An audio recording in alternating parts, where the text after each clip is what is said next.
এক নাবালিকা মেয়ের বিবাহ বন্ধ করে দিল চাইল্ড লাইন সহ পুলিশ। স্থানীয় জনগণের তৎপরতায় ও মহিলা মোর্চার নেতৃত্বের সাহায্যে চুরাইবাড়ি থানার পুলিশের হাতে আটক বহিরাজ্যের এক যুবক।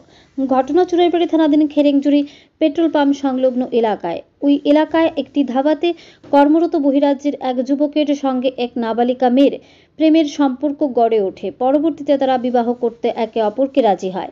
এই যুবকের নাম আমান যাদব, বয়স 24, পিতা ভানারলাল যাদব, বাড়ি রাজস্থানের দাতা রামগড় গ্রামে।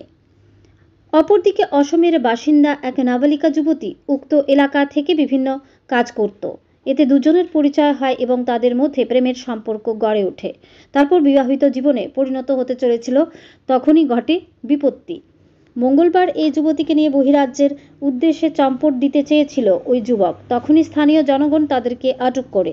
তখন উত্তপ্ত পরিস্থিতি বিরাজ করে গোটা এলাকায়। সঙ্গে সঙ্গে গ্রামের উপপ্রধান ও ধর্মনগর মহিলা মোর্চার নেত্রী এবং রাজ্যের মহিলা কমিশনারের চেয়ারপারসন ও চাইল্ড লাইনে খবর দেওয়া হয় এলাকাবাসীর তরফে। সঙ্গে সঙ্গে ঘটনাস্থলে ছুটে আসেন সকলেই।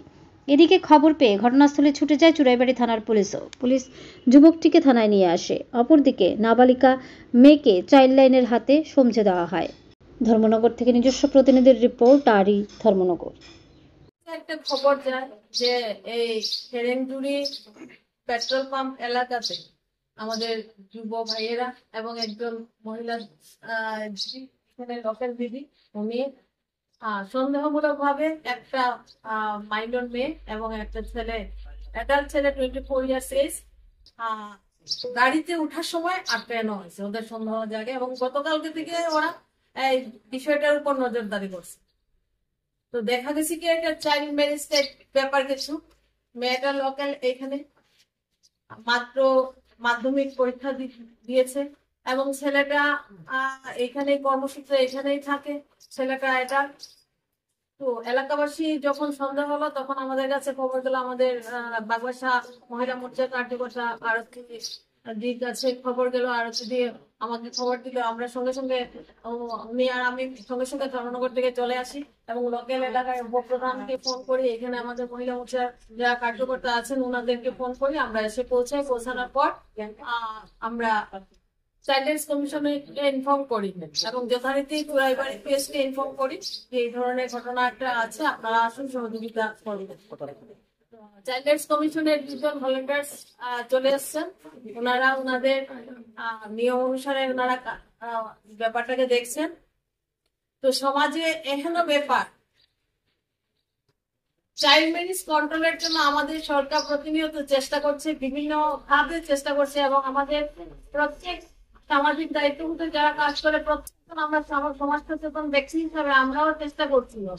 কিন্তু আমাদের মেয়েদেরকে কোনো গার্জিয়ান বোঝা মনে করে সরকার পড়াশোনা করানোর ব্যবস্থা এবং মেয়েদের জন্য বিভিন্ন প্রকল্প ঘোষণা করা হচ্ছে। আমাদের রাজ্যের মুখ্যমন্ত্রী প্রফেসর ডক্টর মানিক সাহা আমাদের রাজ্য সরকার বিভিন্ন প্রকল্প মেয়েদের পড়াশোনার জন্য বিভিন্ন সুযোগ সুবিধা প্রদানের জন্য নিরন্তর কাজ করে যাচ্ছেন। এহেন পরিস্থিতিতে দাঁড়িয়ে আজকে যদি আমাদের এই খেরেংজুড়ির মতো জায়গাতে এই ধরনের ঘটনা ঘটে, যেটা আমাদের কাছে অনভিপ্রেত এবং আমরা কখনোই চাইবো না এই ধরনের ঘটনা ঘটুক। এবং মেয়েরা যারা আছে আমাদের যারা দিগ্ভ্রষ্ট হয়ে গেছে তাদের কাছে অনুরোধ রাখবো যে পড়াশোনা করে নিজের পায়ে প্রতিষ্ঠিত হওয়ার জন্য, আত্মনির্ভর হওয়ার জন্য। এইভাবে জীবনের পথ হয় না।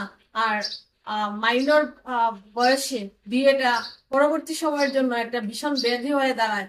বিভিন্ন ধরনের ঘটনা আমাদের দীর্ঘ দিনের কর্মপথে আমরা যখন প্রতিনিয়ত কাজ করি সামাজিক দায়িত্ব নিয়ে, আমরা দেখতে পাই বিভিন্ন ঘটনায় অপ্রত্যাশিত ঘটনা ঘটে যায়। তো আজকের ব্যাপারটা মেয়েটা বুঝতে পারছে না, কারণ তার শারীরিক মানসিক বিকাশ হয়নি, তার জন্য বুঝতে পারছে না।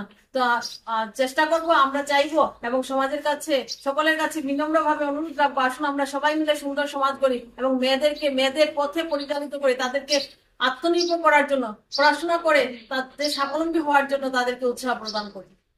বর্তমানে ছেলে এবং মেয়েকে কোথায় হস্তান্তর করছেন এখন? এখন আমরা তো আমাদের কাছে তো কোনো আইন নেই, আমরা তো করতে পারবো না। তার জন্য চাইল্ড রাইটস কমিশন, চাইল্ড লাইনের ওনারা আসছেন, ওনারা নিয়ে যাবেন মেয়েটাকে গার্জিয়ানকে ডাকা হয়েছিল, গার্জিয়ান আসেনি, গার্জিয়ান পালিয়ে গেছে।